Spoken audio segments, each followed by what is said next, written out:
шайлоо өткөрүүдөгү аппараттарды качан алгансыздар Кыргызстанга? 15-жылы жана 16-жылы. Кайсыл мамлекеттен келген? Кореядан келген. Ошол асуу аппараты канча бөлүктөн турат? Программа. Асуу аппараттар 3 бөлүктөн турат, силер 1 бөлүгү менен иштеп атасыздар, туурабы? Бүгүнкү күндө Кыргызстанда шайлоо өткөрүү аппараттары 3 бөлүктөн турат, 2 бөлүгү келелек, силер 1 бөлүгү менен өткөрүп атасыздар да? Жок, ал туура эмес маалымат. Биз толугу менен 5700 аппаратты колдонобуз. Ал мындай бир эле аппарат 3 бөлүктөн турбайт, 2 Ушуну бөлүктөн тактап турат. мага официалдуу жооп берип койсоңуз кат. Мен официалдуу азыр деле жооп берем, анткени мен 5 жыл бою ушул аппарат менен колдонуп жүрөбүз. Ошол 5 жыл бою колдонуп, адилеттүү өткөрүп аткан үчүн сизге бүгүн элдин баары ыраазы болуп, алкыш айтып атат да. Ушул аппараттар биздин мамлекеттен башка кайсы элде дагы колдонулат? Негиздеп сүйлөсөңүз, урматтуу депутаттар. Негиздеп сүйлөсөңүз, бул маселе мен үчүн абдан маанилүү.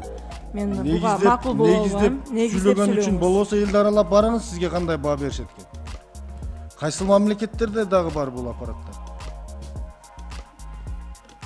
Көп эле мамлекеттерде бюллетендерди сканерлөө колдонулат. Ар кандай аппараттар өзүнүн шайлоо системасына ылайык иштелип чыгып колдонулат. Мындай ушул именно ушундай идентичный аппарат деп айта албайм мен, башка ар бир өлкөнүн шайлоо системасына ылайыкталат да. Сиз өткөрүп аткан Кореядан кийин Кыргызстандан башка кайсы мамлекеттерде бар?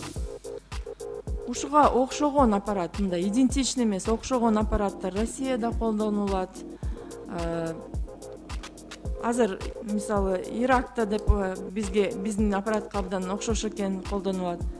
Көп эле өлкөдө сканерлер колдонулат, анткени биздики бул бюллетенди сканерлөө аппарат. Рахмат. Урматтуу Нуржан Карманбек мына, сиз мага кайша сүйлөөңүз, негиздеп сүйлөөңүз депчи. Мен сизге айтып коеюн. Октябрда, 4-октябрда.